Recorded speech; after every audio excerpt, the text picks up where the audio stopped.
NBA Saturday, time to talk about the Western Conference Finals. We've got the Lakers and the Nuggets game 3 as we head back to LA, the crypto arena, crypto.com. But Erik, before we get into that, we have a game to discuss a little bit from yesterday. We also want to let everybody know about our friends over at DRF Sportsbook. If you're in the state of Iowa, sign up now for a DRF Sportsbook account. You will get a deposit match of $1,000 when you use the promo code FAST1000. We'll also give a Thrive Fantasy play or two at the end of this show. If you're a fan of fantasy sports, if you're a fan of betting, if you like to play props, just go right now, look at the Thrive Fantasy website. Erik and I will talk more about it at the end. But if you like to play props, that's for you. Use the promo code GINO when you deposit. It'll give you a match deposit, anything from $25 up to $250 with a 4-time rollover.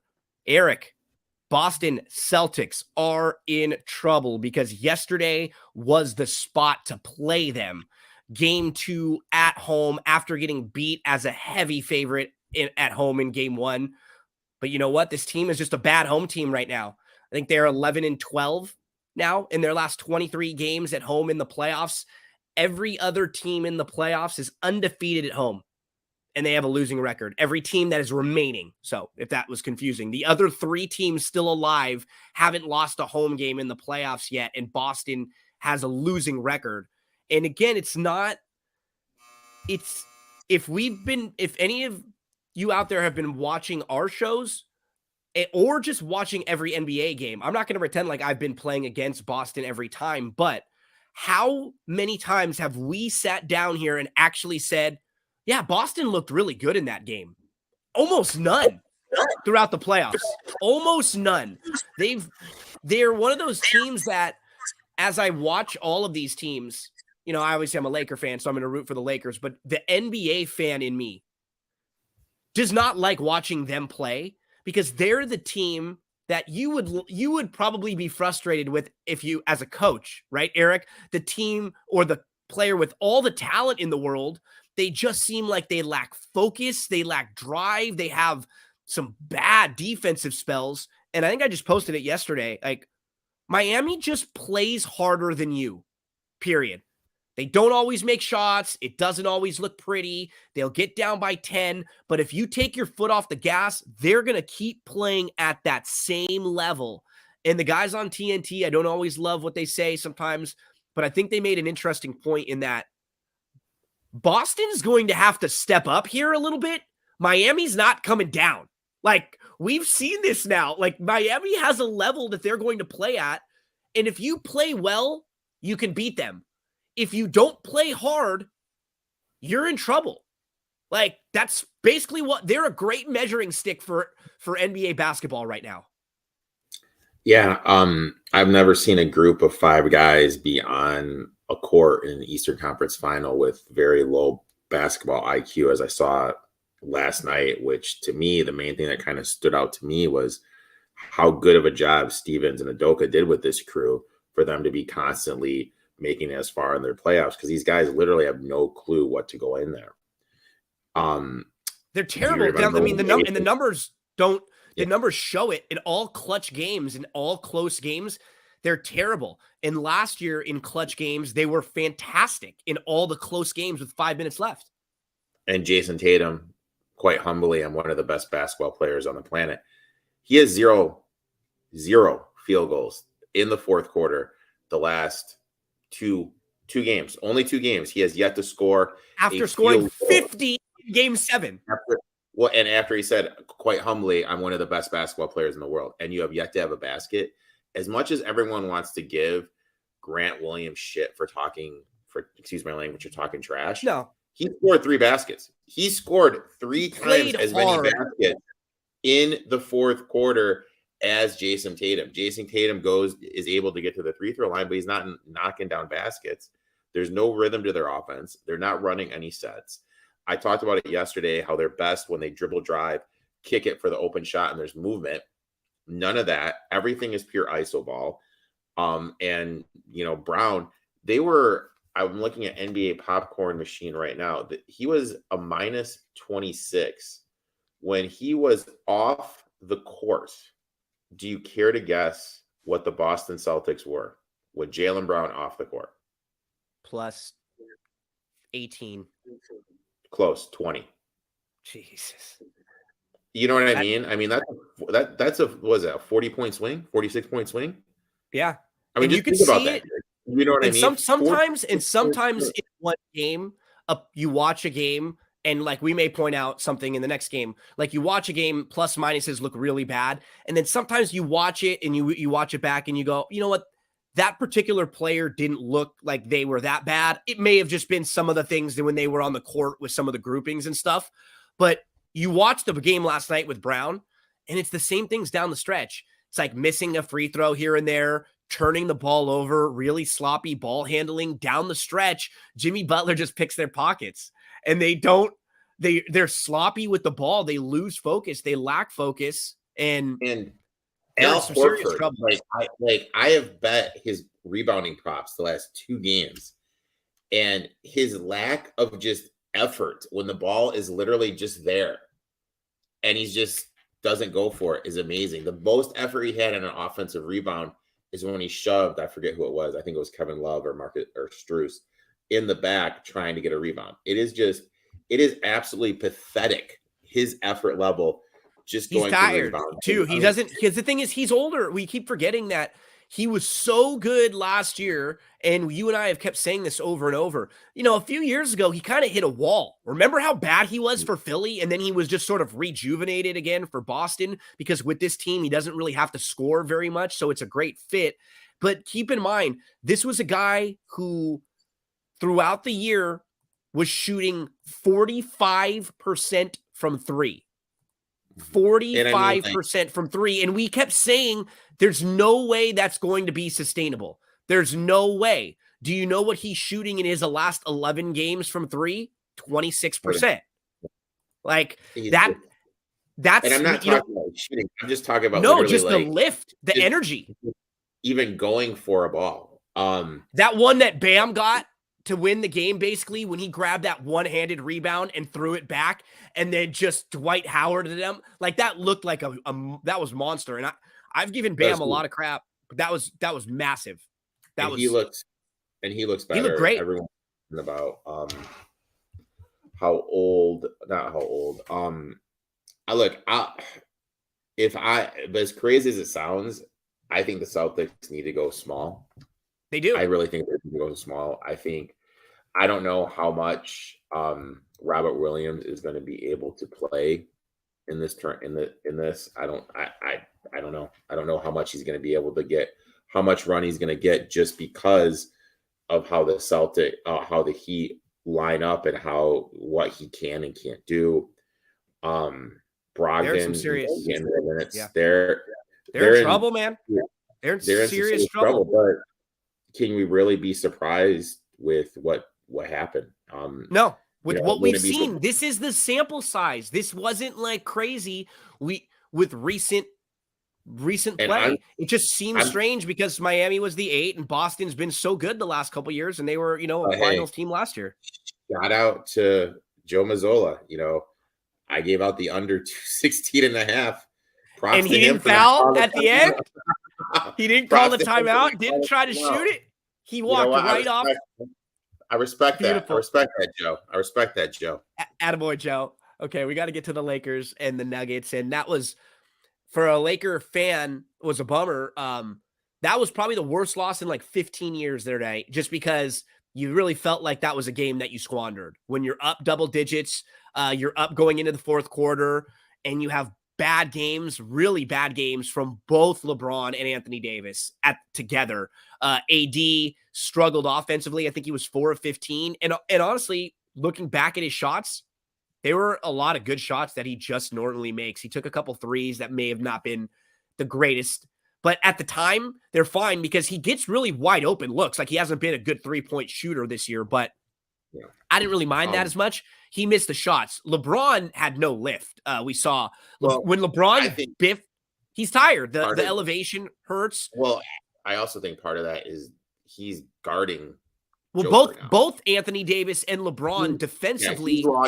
He's logging more minutes one-on-one versus Jokic last game And So then you got obviously AD trying to do all the other stuff. Yeah, he's exerting so much energy.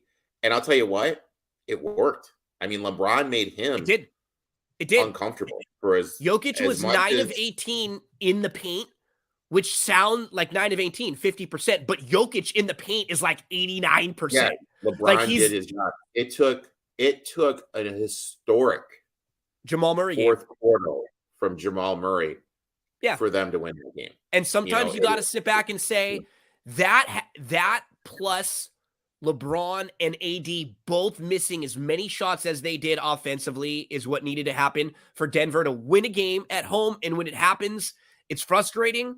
You got to say, hey, they deserve to win. Let's get back in focus. And if you look back and the Lakers lose this series, well, those are the kind of things that happen when you're a team that's destined for a title run. You have guys like Jamal Murray have a quarter like he had. That was fantastic. He had been bad for 3 quarters. Erik, most teams and most players at that point probably wouldn't even have been in games or even let shooting that much at that point of the game because he had been so bad. But like you said, the Lakers defense was doing a pretty good job of just making it harder on Jokic. So Murray had looks, and honestly, 4 of the 5 threes he hit in the fourth quarter were contested. They were just tough.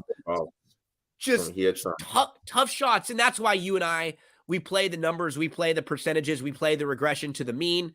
Murray now on the road, coming here to the Lakers. This is it for the Lakers. This is it. Slightly different situation than Boston, too, because the Lakers could very easily win both of their home games where they're going to be heavily favored and feel like we're right back in the series at 2-2. They didn't get crushed in either game on the road at Denver. I don't think they feel like they cannot steal a game there. And it's got to be the first half effort. It's got to be every bit of energy from LeBron, from AD, everything you've got left. And you and I are very similar to the way that we're playing this. We're both under Murray, right? Yeah. He was 5 of 17 entering the fourth quarter. Historic fourth quarter. Have to fade him in this situation. Plus, he still has an ear infection. He still is sick. It's going to catch up to 100%. And as much as we talk about LeBron and AD being tired, which they are, those guys are a little older. They're more injury prone. LeBron still has an injury right now, but I think, and I was listening to one of the Laker podcasts that I like that is they're very sharp too. It's not just like a Laker, yay, go Lakers. They break down the film quite a bit and they do a really good job. They said maybe one of the advantages, if you really look at the box score, the Nuggets keep shortening their bench. They're playing Green and Braun less and less, and they're basically down to a 6-man rotation. It's their starting lineup and Bruce Brown, which my counter to that is Malone is an old school coach whose dad was an NBA coach. And like back in the day, back in the 90s, that's how it was. 6. Oh yeah, no. So my point is the maybe one advantage the Lakers could have is if they can string the series out and the Lakers are just playing 8 guys and the Nuggets are playing only 6, can the Lakers get a little bit more from a few extra guys, right? Like we're seeing Rui's had some good games. Reeves has had some good games. Can the Lakers get a Lonnie game, a D'Lo game, just a little bit more of spreading it out, wear them down, wear Murray and wear Jokic down a little bit more, who they seem like at least offensively, they're having to carry more of a load than AD and LeBron are because the Lakers at least have a few more options offensively, like Reeves can run some stuff there. They can go different ways. I thought that was interesting. Can they maybe find a way to use a little bit more of their depth, wear Denver down? Maybe in LA now, they get 1 or 2 of these guys in foul trouble early, right? And then they have to get some of the bench in a little bit more. So interesting approach, but you and I both go to AD. You're going over the points, and I'm going to the combo. He's been very good in all these bounce back situations. He made a comment after the game, I need to be better. I will be better. And I do trust him in this spot to bounce back. I don't know if I trust the Lakers to win this series, but again, you don't come out and win this game, you don't deserve to win the series. Your back's against the wall. You're at home. You haven't lost a game at home yet. Your crowd's going to be rocking and rolling, and you've got to put every single thing that you've got on the line tonight. I'm going on the combo. You're going on the points. Yeah, my thought process is this. He's averaging 11 free throws per game. So I figure he's going to at least get to the line 11, 10 times. He shoots 80%. That's 8 points right there. And he was 4 for 15 last game. He's due for some positive shot regression because he normally makes those shots. So just the math in me just has him there for him. So you played the Lakers and you got a better line, which you actually mentioned. You mentioned this a few days ago.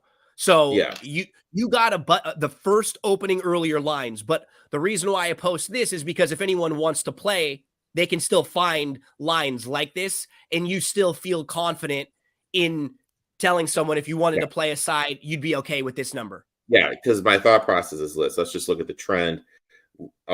Teams that are down 0-2 in the playoffs that are home are 67% ATS for the first half. Off a loss in the playoffs, the Lakers are perfect ATS in the first half, and they're one of the better first half covering machines in the game. I like that. Also, teams down 0-2 going home for the full game, they are 59% ATS and 71% straight up. But the last 2 years, we've seen this trend where teams that win are covering at an absurd 80% clip. The only two teams that I take it back. I think the only team this playoff series that was a favorite that didn't cover was the Heat when they played the Knicks in that game 5. So, just kind of playing those trends, looking at it. This is Lakers are back at their place. This is their must win. I think we're going to see them look to get out, look to control the pace a little bit. And my last play is this: Michael Porter over 6.5 rebounds. For the playoffs, he's averaging 10.7 potential rebounds per game. In the two matchups, he is getting 10 potential rebounds per game. And he is averaging, game 1, he got 10. Game 2, he got 17. So he's averaging over 8 rebounds per game. I think Denver is going to continue to shorten that bench like you talked about. He's going to tend to get a little bit more minutes. Wouldn't surprise me, because the attention goes to Jokic, so the guys like him and Brown can slide in and get a lot of rebounds because they're boxing out Jokic so much. When he played at Missouri way back in the day, he was a rebounding machine. You know what I mean? This is something he does, but just because how he plays the three, the injuries now, and he's been a different player. Yeah, he's playing a little bit more floor. So, I'm going to play him to go over the 6.5. He's gone over at both games, 10 and 7. So I like Porter a lot in this matchup, and he's the only Nugget player prop I have. Erik, I really appreciate you taking care of the show yesterday. Some of these big horse racing weekends are very busy for me. This was a Preakness one, and got to get running right now with a Preakness Saturday coming up really soon. What did you have for a Thrive fantasy play today? My targets for Thrive were the under Murray and AD combos as well. I mean, it's pretty simple. They have Porter over 6.5 and AD over the 24.5. So, just put those together. Almost got it home yesterday, but of course, Al Horford let me down yet again. And shout out to our boy, Chad Cooper, our buddy who comes on my podcast a lot. He's loving Thrive Fantasy. He had a winner yesterday. He sent me, he's doing a great job there. He's loving Thrive Fantasy. Use that promo code GINO on thrivefantasy.com for that promo, and it'll give you a deposit from $25 all the way up to $250, a match bonus. Erik and I will be back tomorrow at noon to talk about Boston and Miami, Game 3 as they head back to Miami. Good luck to you in all your plays today, and we'll see you all